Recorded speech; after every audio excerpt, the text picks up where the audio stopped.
Jogo na quarta-feira, o Richard Souza trouxe a informação, já temos 20 mil ingressos vendidos, ou seja, devemos ter o Newton Santos lotado. E aí esse Atlético Paranaense e Botafogo já é pelo Brasileirão, vão se enfrentar 2 vezes em sequência, porque se enfrentam na Copa do Brasil nesse jogo de volta e depois no Campeonato Brasileiro. E aí o Botafogo volta à Sul-Americana, onde assumiu ali empatado a liderança do grupo contra a LDU, mas fora de casa, joga no estádio Casablanca, e contra o Fortaleza no Newton Santos, mais uma vez no Brasileirão. Isso, os próximos 4 jogos do líder do Campeonato Brasileiro, que venceu mais uma em casa diante da sua torcida. E me chama muita atenção, eu estava conversando assim que eu cheguei no camarim com o Conrado a respeito dessa questão de como está trabalhando o Luiz Castro em relação a essas 3 competições que o Botafogo está bem. Perdeu o primeiro jogo na Copa do Brasil, mas tem amplas condições de ser revertido, joga com um time fortíssimo, mas tem condições. O Botafogo já demonstrou que quando joga em sua casa, ele está muito forte, né? Na Sul-Americana depende de si próprio, e no Brasileiro a consistência que me mostra, Camila, é que o Botafogo vai muito longe, porque o Luiz Castro ele tem essa capacidade, né, de gerir o grupo em vários aspectos, mas principalmente dentro do campo. Ele está sabendo lidar muito com o momento que tem que tirar cada jogador no seu devido espaço, né? Ele tira, às vezes, os 2 pontas de lado para descansar, porque sabe que esses 2 jogadores são os que mais correm durante o jogo, né? Percorrem um espaço enorme e dá velocidade, dá dinâmica no jogo. Ele troca. Hoje, se você analisar o meio campo do Botafogo, ele é praticamente totalmente reformulado. Com o Tietê, com o Lucas Fernandes e com o Marlon Freitas. Praticamente esses 3 não tinham jogado juntos ainda. E mesmo assim continua dando a mesma dinâmica, o mesmo estilo de jogo. Eu acho que isso me chama muita atenção. Quando o Botafogo entende e faz isso, porque o Luiz Castro, no boleiragem, eu perguntei isso a ele, e ele falou que ia entrar nas 3 competições de igual para igual.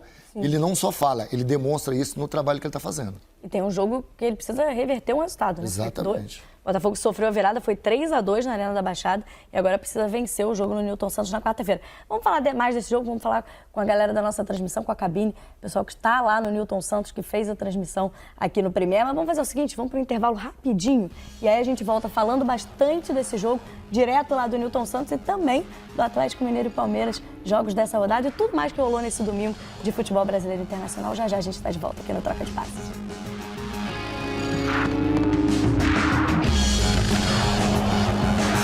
De volta hoje recebendo Paulo Nunes e Conrado Santana.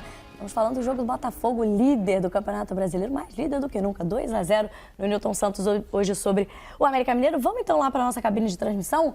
Everaldo Marques estava lá no Newton Santos, participou da nossa transmissão junto com Carlos Eduardo Lino e Pedrinho e fala um pouquinho mais desse jogo, do que foi essa vitória do Botafogo. Já começou a construir no primeiro tempo, né, Evê? E aí concluiu com um golaço do Luiz Henrique. Bela vitória do Botafogo diante da sua torcida. Mais confiança ainda para esse jogo da Copa do Brasil na quarta-feira. Boa noite, Everaldo Marques, seu ridículo.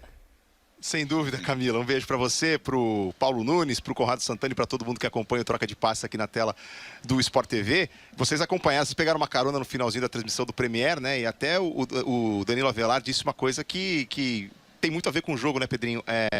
Veio com a proposta de jogar com 2 linhas mais baixas, né, para se defender mais, mas aí tomou um gol antes dos 3 minutos, isso aí desmontou o esquema do América e o Botafogo teve muita tranquilidade ao longo dos 90 minutos. Boa noite mais uma vez. Beleza, aí vê, um beijo para Camila, pezinho de ouro, Conrado do futebol, rei do futebol e Paulo Nunes. Era isso, a gente já imaginava, né, o América tentando sair no contra-ataque com Felipe Azevedo e Everaldo, mas o gol muito cedo, né, muda completamente. A maior dificuldade do América dentro da competição é pegar um adversário postado atrás, né, ele tem que propor o jogo, né.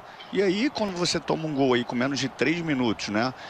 Você tem que sair para o jogo, tem que construir, se organizar. Se você não é preparado para isso, a entrevista do Avelar diz muito bem o que deve ter sido os dias de treinamentos antes desse jogo. Nós nos preparamos para isso, para descer 2 linhas muito próximas ao nosso gol e contra-atacar. Eu só não acho que ele falou que o jogo foi equilibrado, eu não concordo com ele no primeiro tempo. Mesmo o Botafogo não tendo uma chance muito clara, tiveram 2 ou 3 oportunidades assim, que eram boas, né? Mas foram bloqueadas com assim, os cortes do zagueiro.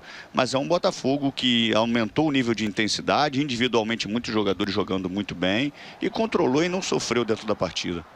e teve um segundo tempo em que conseguiu manter esse nível, Lino, porque em jogos recentes no segundo tempo o Botafogo teve os seus problemas, né? Tomou virada para o Goiás, tomou virada para o Furacão na Copa do Brasil, tomou 2 gols do César Vallejo, embora tenha vencido o jogo no meio de semana. Hoje, não só conseguiu manter as coisas sob controle, como ainda ampliou a vantagem com um belo gol do Luiz Henrique, que a gente vai ver daqui a pouquinho. Boa noite. Boa noite, Evê. Camilinha, Paulinho, Conrado.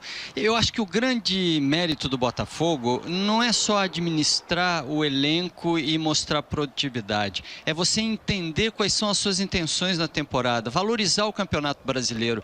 O Luiz Castro deu a entender que faria isso hoje. A gente especulou muito durante esse pré-jogo a possibilidade de os dois virem, porque tem Copa do Brasil no meio da semana, de os dois virem com um time muito misto, quase reserva e nada.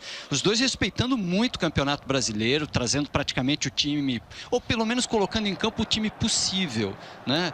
Jogando o que era necessário. O América reclama muito no começo do segundo tempo daquele lance que a gente viu ainda há pouco, possibilidade de pênalti, mas isso foi pouco perto do que o Botafogo mostrou. O Botafogo na segunda etapa ainda sobra em contra-ataques. É um time que hoje tem capacidade de tocar, de envolver, de contra-atacar, e não tinha o seu artilheiro. Faz esse golaço sem precisar do Tiquinho em campo hoje. Pois existe até uma dúvida sobre como o Botafogo ia fazer para resolver os seus problemas ofensivos na ausência do Tiquinho Soares. O Eduardo jogou ali como falso 9 e, assim, que qualidade, hein, Pedrinho, de inteligência, de toque de bola, de distribuição de jogo sem prender muito a bola. Foi um dos destaques individuais da partida. Ele joga muito. Ele mesmo dá entrevista que ele é um cara que passa pouco tempo com a bola, né? Porque ele acelera muito o jogo. E eu estava em dúvida nesse lance aí, eu discutindo com o Lino. O Lino falou que ele tinha tido a intenção mesmo de tocar para o Luiz Henrique. Eu estava em dúvida, achando que era pro Lucas Fernandes. Mas não, ele fala mesmo que ele foi dar pro Luiz Henrique. Ganhei a pizza light. E o Luiz Henrique também fez uma ótima partida entrando em forma, né? E a escolha para mim foi boa, porque o Júnior Santos, quando chega no Botafogo, ele joga de 9 e não vai bem, né? Porque de costas ele tem um pouco mais de dificuldade. Ele, pelo lado, ele arrasta. Apesar dele ser muito grande e ter muita força, a gente percebe que ele tem repertório técnico para fazer os dribles, sair da marcação e agredir o espaço. E aí a gente está vendo os lances, o jogo se desenhou para o Botafogo, né? Uma delícia para o Botafogo usar os espaços como arma, e contra-atacou e teve boas oportunidades ainda para aumentar o placar. A gente viu no último lance ali o Vitor Sá, que acabou entrando ao longo do jogo, né? Veio do banco de reservas no segundo tempo e também criou boas oportunidades. O Botafogo repetindo o Palmeiras de 2019, os dois únicos times até hoje na era dos pontos corridos a conseguir 7 vitórias nas primeiras 8 rodadas. O Botafogo é o melhor mandante do Brasileirão, 5 jogos até aqui no Newton Santos e 5 vitórias, Lino. A gente falava dentro da transmissão, né, Vê, que no futebol brasileiro é difícil de você ver imensa diferença entre quem está na ponta e quem está no fundo. Cara, hoje a gente viu. Hoje realmente foi um jogo do líder contra um time que está na zona de rebaixamento. O Botafogo jogou muito. E ainda foi beneficiado pelos resultados da rodada, porque o Palmeiras apenas empatou com o Atlético, então fecha essa 8ª rodada com 5 pontos de frente sobre o Verdão. Eu acho que até foi essa leitura que o Luiz Castro fez, a possibilidade dele abrir uma gordura, porque ele sabia que o confronto do Palmeiras era um confronto difícil, pegando o Galo lá, e ele aqui com a possibilidade de enfrentar um time que está na zona de rebaixamento e abrir, né? E dar sequência, os caras estão jogando bem. Eu particularmente, Evê, é lógico que eu não trabalho em nenhum clube e respeito muito o critério que são usados, mas assim, para mim a questão de poupar é de forma individual, dentro de uma avaliação com o jogador da fisiologia médica. Tá legal? Vai para o jogo. Não é uma questão coletiva, se você tá legal, o outro não tá, mas eu quero poupar todo mundo. Não, os caras estão em forma, estão querendo jogar, bota para jogar. Eu acho que deu certo, né? E aí no finalzinho da partida, o sistema de som aqui do Newton Santos divulgou que 20 mil ingressos já foram vendidos para o jogo de quarta-feira, jogo decisivo contra o Atlético Paranaense, valendo vaga nas quartas de final da Copa do Brasil, que vai ter transmissão aqui do Sport TV às 9h30 da noite. E um novo setor, inclusive, foi desbloqueado para vendas já a partir de amanhã. A expectativa que a gente tem é o melhor público do Botafogo nesse ano de 2023 por aqui, superando os pouco mais de 25 mil torcedores que estiveram presentes no duelo contra a LDU pela Copa Sul-Americana. E o América, a gente lembra, Camila, Paulo, Conrado, amigos do Troca de Passes, também tem jogo decisivo pela Copa do Brasil no meio de semana. Até falei na transmissão, vou me corrigir aqui, o jogo de volta contra o Inter é em Porto Alegre. O América venceu 2-0 em Belo Horizonte, pode até perder por um gol de diferença, que estará classificado, mas tem que jogar na casa do Colorado no meio de semana, também valendo vaga nas quartas de final da Copa do Brasil. O Paulo Nunes chamou a atenção para a questão do meio-campo, né? Que o Luiz Castro mexe muito, né? Tá sempre alternando jogadores. Os pontas também, às vezes joga com o Júnior, às vezes joga com o Vitor Sá. Hoje ele foi de Vitor Santos, de Júnior Santos, deixou o Vitor Sá no banco. Tinha até essa dúvida em relação à escalação do Botafogo hoje, por ser um jogo tão importante na quarta-feira. Hoje a gente teve 23 mil 23.708, público certinho hoje no Newton Santos. A EV já está falando da questão do público para quarta-feira, que deve ser ainda maior, provavelmente um recorde de público do Botafogo.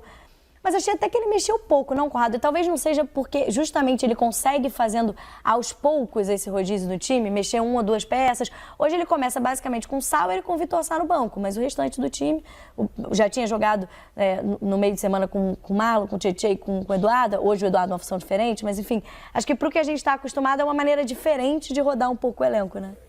O Sauer e o Vitor Sá são titulares? Não sei nem te dizer isso. Verdade, boa questão. Isso mostra que o Botafogo conseguiu o que os times geralmente almejam mesmo, que é formar um elenco homogêneo, um elenco forte. Então isso facilita esse trabalho do Luiz Castro, que não são todos os treinadores portugueses que são iguais, obviamente, né? Mas a gente já notou que alguns gostam de trabalhar essa questão mesmo do rodízio. Ficar com todo mundo ali na ponta dos cascos. Então isso facilita. Ele tem ali titulares ali que ele não mexe, que é a dupla de zaga, Adrielson e Vitor Cuesta, que todo mundo sabe, sem contar o PR, né, que é o goleiro. Aí o Eduardo e o Tiquinho. O resto ele mexe muito. E aí nem sempre, não quer dizer que ele está poupando, eu acho que ele bota o que é melhor para aquela partida, que tem a ver com o adversário, e isso ao mesmo tempo ajuda ele a rodar o elenco e deixar todo mundo fresco quando ele precisa, né? Aí ele poupa um jogador ou outro. Então hoje dá para dizer, sei lá, o Rafael não jogou, mas é o Rafael ou de Plástico que é titular? Não sei, entendeu? Na cabeça dele, entendeu? O Júnior Santos eu acho que hoje já é um titular, mas assim, você já viu o Júnior Santos no banco em alguns jogos importantes. Mas agora eu acho que... É o Vitor Santos ou é o Vitor Sá ou o Luiz Henrique na ponta esquerda? Depende do jogo. Eu acredito, não sei. Primeiro, boa noite aos meus amigos lá na... Boa. Sempre, boa noite. O EV ontem me matou, né? Com o Miami Heat, né? No finalzinho. Amanhã tem mais. Amanhã tem mais. Então, você me matou ontem, mas tudo bem. Jogada. Vamos falar desse jogo 7, tem transmissão do Vamos falar, então, também. assim, eu dos jogos que eu fiz do Botafogo e pelo que eu vejo agora, eu tô com o Pedrinho, eu acho que os jogadores, quando tá num momento bom como esse, é muito difícil o jogador querer ficar de fora, e aí entra nisso que o Conrado falou também. Cada momento você vê que um jogador que entra tá dando conta do recado, então você não pode dar muito